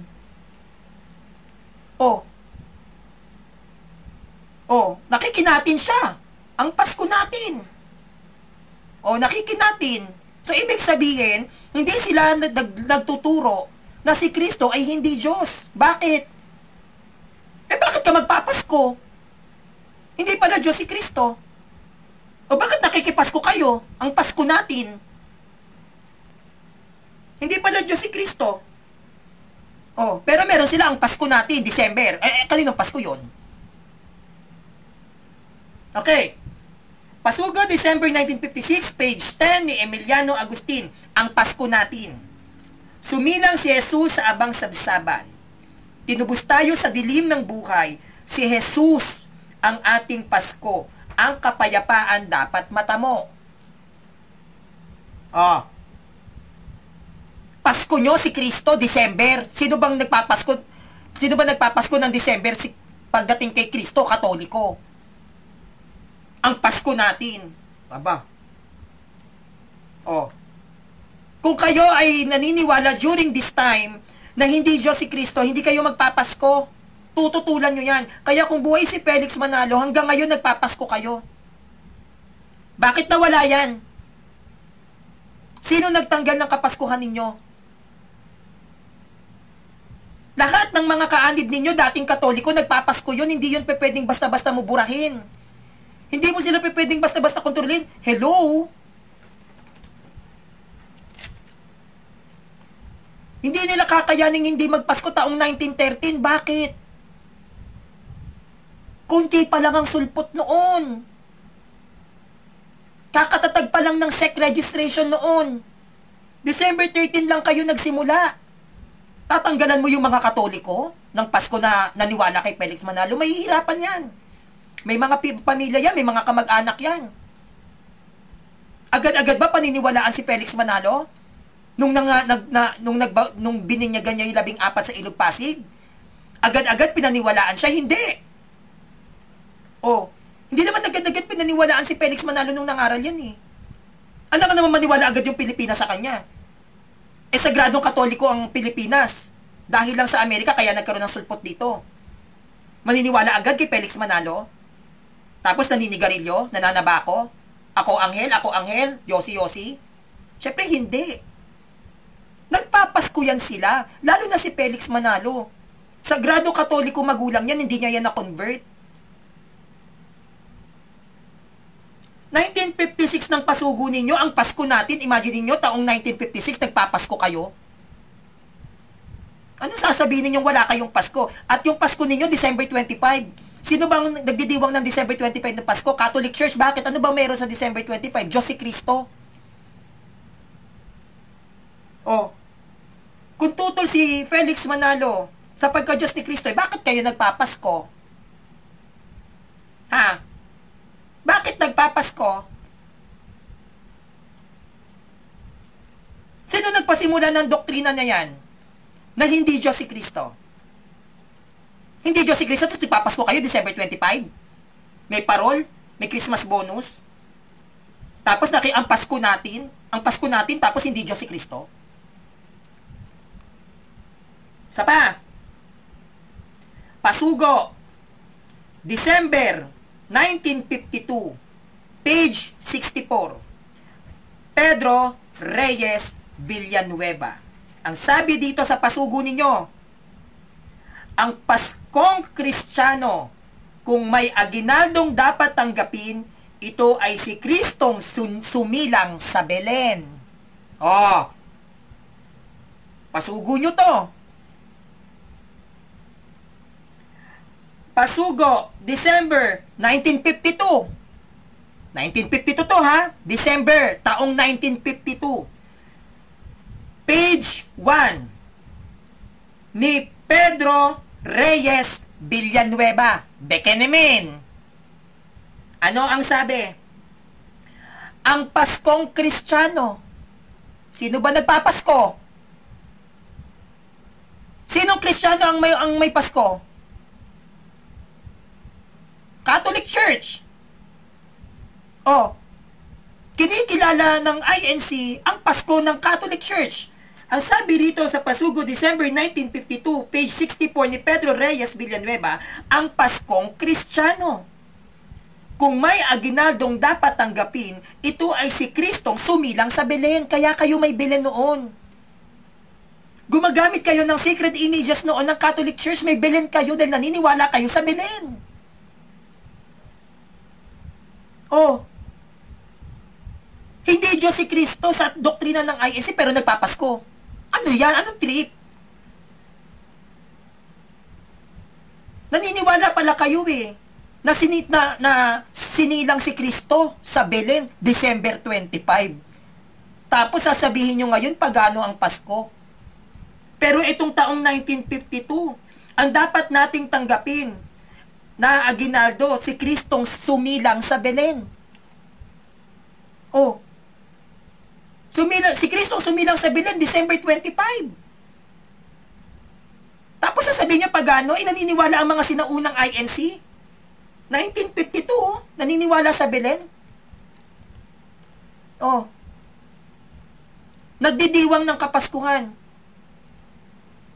Hindi nyo pala Diyos si Kristo bet nagpapasko kayo. Anong trip? At to take note, Pasko ng Catholic Church yun. Ang sabi niya rito, ang Paskong Kristiyano. Oh, pasugo December 1952, page 64, Pedro Reyes Villanueva, ang Paskong Kristiyano. Sa Christianity, sino ang nagpapasko ng December? Magbigay kayo ng protestante. Sige. Pero ang sabi niya rito, ang Paskong Kristiyano. Sinong Kristiyano ang nagpapasko ng December? Na binabanggit dito sa pasugo, December 1952, page 64, Pedro Reyes Villanueva, na ang sabi dito, ang Paskong Kristiyano. Sino binabanggit dito na Paskong Kristiyano? Walang Paskong Kristiyano ang Iglesia ni Cristo ngayon. Pero bakit sila nagbabanggit ng Paskong Kristiyano kung wala kayong Pasko noon? Di ba wala kayong Pasko, mga INC? Hindi kayo nagdidiwang ng Pasko. Pero dito sa pasugo, December 1952, page 64, ni Pedro Reyes Villanueva, meron siyang sinabi, ang Paskong Kristiyano. Oh, sino tinutukoy rito na ang Paskong Kristiyano?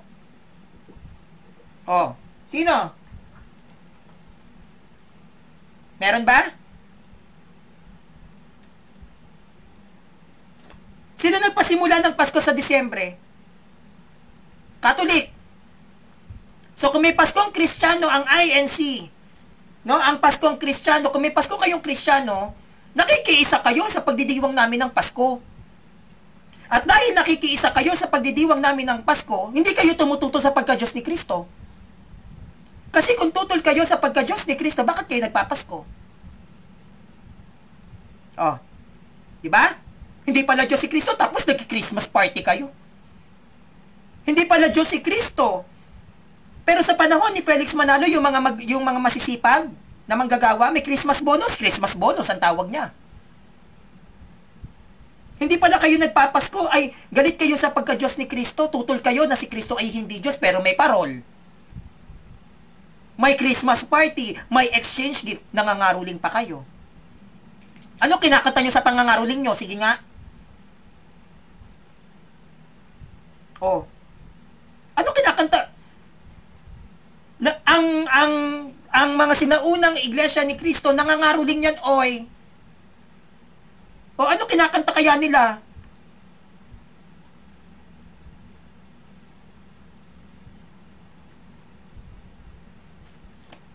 Bibigay pa ako ng pasugo. Pasugo, December 1956. Eranio Manalo. Oh, kay Eranio na to. Bekenemen. Kay Eranio Manalo. Sige, gibain nyo to, si Eranio. Pasugo to. Eranio Manalo na to, ha? Pasugo, ha? December 1956, pasugo, Eranio Manalo. December 1956, Eranio Manalo. Our Christmas was born on a lowly manger. Sabi ni Eranio Manalo, our Christmas was born on a lonely manger. May Pasko kayo ng December?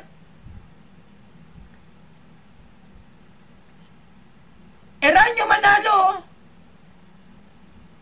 Eranio Manalo.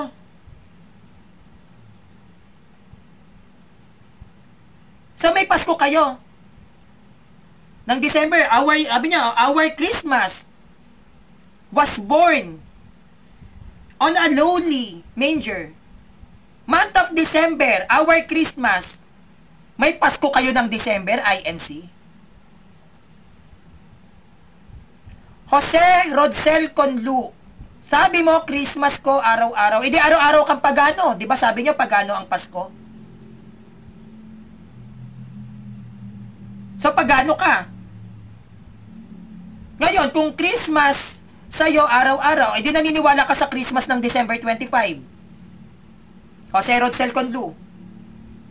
Sabi mo, Christmas ko araw-araw, sabi ni Jose Rodsel Conlu, na iglot. O kung Christmas mo araw-araw, edi naniniwala ka sa Pasko ng December 25. Nagpapasko ka ng December 25 kasi Christmas mo araw-araw eh. Edi nagki-Christmas ka, nakikiisa ka sa amin ng December 25.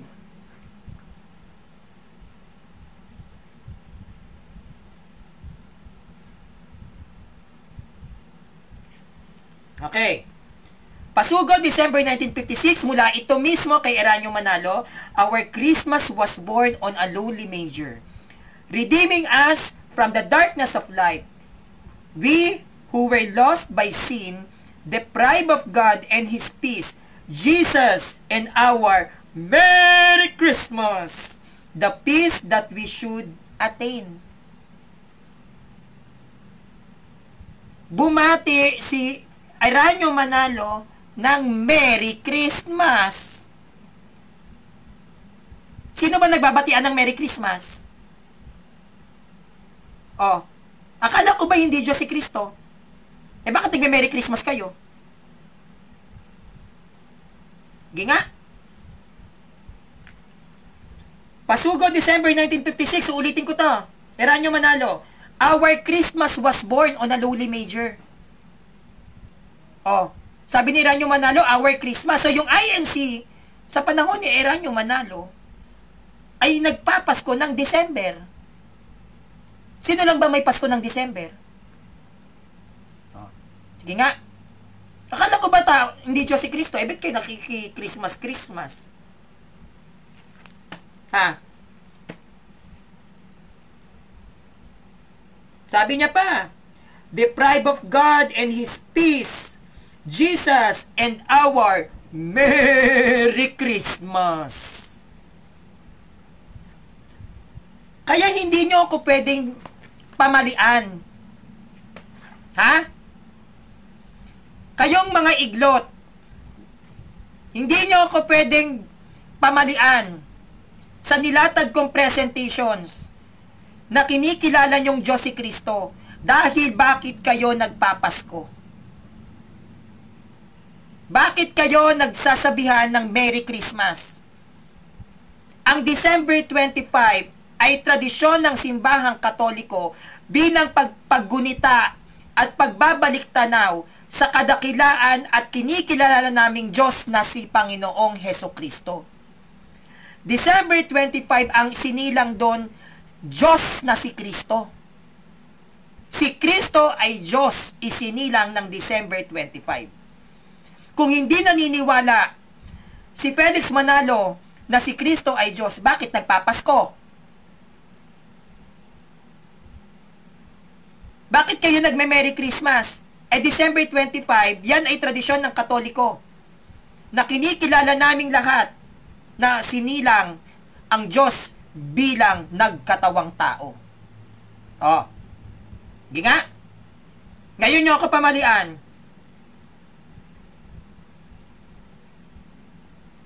Pwede bang magdiwang ng December 25 ang isang taong hindi kumikilala na Diyos si Kristo? Kung hindi nyo kinikilalang Diyos si Kristo, bakit sila nagdidiwang ng December 25? Sino ngayon ang nasa tamang doktrina? Yung panahon ni Felix Manalo o yung panahon ngayon ni Eduardo Manalo?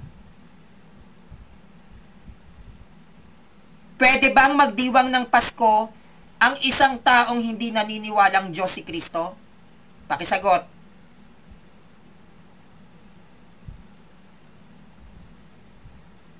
Nag-exchange gifts nga kayo noon. Dapat inaalam nyo yan.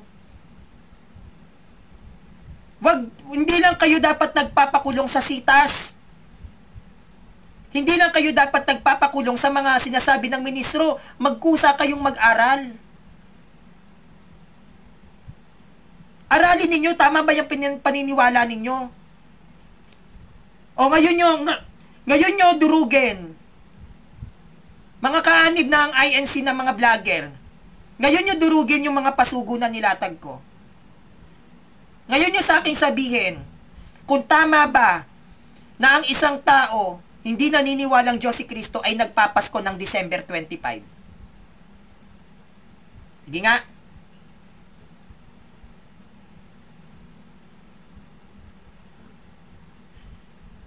Sige.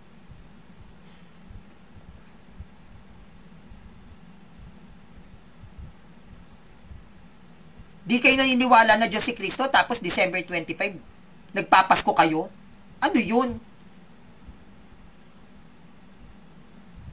Ang anniversary ninyo, December 25. Sinabayan ni Felix Manalo. Sinabayan ni Felix Manalo yang pagbabautismo sa Ilog Pasig 1913. Sinabay niya yan sa araw ng Kapaskuhan bilang pagpapakita na sila ay muling sinilang dahil yun ang araw ng kapagsilang ni Kristo. Dahil si Felix Manalo, kahit na siya ay lumaban sa Iglesia Katolika, ang puso nun Katoliko pa din. May mga tradisyon na hindi niya kayang talikuran. Hindi magiging madali kay Felix Manalo hindi magpasko. Nasa Pilipinas siya, oy! Ang tinututulan ni Felix Manalo, yung mga aral. Pero yung tradisyon, hindi niya yan tinalikuran. Nagpapasko yan. At wag niyong sasabi-sabihan na si Father Darwin, umiinom ng beer, si Felix Manalo nananabako habang nangangaral. Si Felix Manalo naninigarilyo habang nakikipagdebate. Nag-uusap-usap sila, kasama yung mga naakay-akay niya. Nag-yosi-yosi yan, nagtotoma-toma yan sila. Hindi issue sa panahon nila Felix Manalo ang paninigarilyo at pag-inom ng alak. Yung ibang bagong INC rito, ang aarte ninyo, akala nyo naman ang linis-linis ninyo, makapagsalita kayo kay Father Darwin. Nakakita lang ng bill, lasenggo na agad. Samantalang hindi nyo nakikita yung founder ninyo. Nakikipagdebate si Felix Manalo, nananabako. Nag-uusap-usap sila ng mga plano nila, kung saan sila pupuntang lugar para mamalakaya o mangaral. Nagpaplano-plano yan. Yan sila Felix Manalo. Nagyoyosi-yosi yan. Nagnunongga-nonggaan yan. Shot-shot. Puro lalaki. Kaya wag kayong feeling righteous. Diba?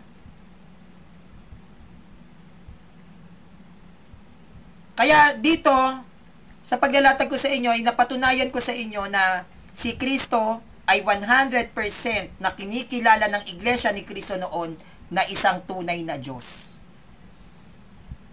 Dahil kung hindi niya kinikilala ni Felix Manalo si Kristo na isang tunay na Diyos noon, bakit kayo nagdidiwang ng Pasko? December 25. So sana po naging malinaw ang ating presentation usapin ngayon, araw na ito, no? At maligayang Pasko po sa inyo, sa inyong lahat, no? At sana naggustuhan ninyo ang ating talakayan for today, no? Talagang tinindigan ko na nagkaroon ng doktrina ang INC na si Kristo ay tunay na Diyos. Dahil kung si Kristo ay hindi tunay na Diyos sa INC, bakit po nagdadaos ng Kapaskuhan ang INC noon tuwing sumasapit ang December 25? Tandaan po ninyo, December 25, 1918, unang naupo si Felix Manalo bilang founder. Hindi po yan kinikilalang founder noon. December 25, 1918, yan ang 5th anniversary ng INC. December 25 ang kanilang anibersaryo, hindi po July 27, 1914. Last but not the least, December 25, yan po ay idinaraos ng mga kaanib ng Iglesia ni Kristo bilang pagsilang ni Kristong tunay na Diyos sa sabsaban. Yan po ay pinatunayan ko sa mismong standard references ng mga pasugo. Kung mali po ang aking batayan at pagsasaliksik patungkol sa kasaysayan ng Kapaskuhan ng Iglesia ni Kristo, baliin ninyo ang sarili ninyong mga pasugo. Pasugo po ang nilatag ko. Yan mismo ay gawa at doktrina ninyo. Baliin ninyo ang sarili ninyong doktrina. Hindi po yan galing sa references ng Catholic, sa references ng ibang Protestants. Hindi po rin yan galing sa world history. Ang ginamit kong basihan para patunayang kayo'y nagdadaos ng Pasko noon at hindi kayo tumututol sa pagka-Diyos ni Kristo ay mismong pasugo ninyo. At ang pasugo ninyo ay sarili po ninyo yang lathala. Ang nilalaman ng bawat pasugo ay nilalaman ng tunay na aral ng Iglesia ni Kristo. Kung mali ang pagsasaliksik ko patungkol sa Kapaskuhan ng Iglesia ni Kristo, basagin ninyo at baliin ninyo ang mga pasugo na nilatag ko.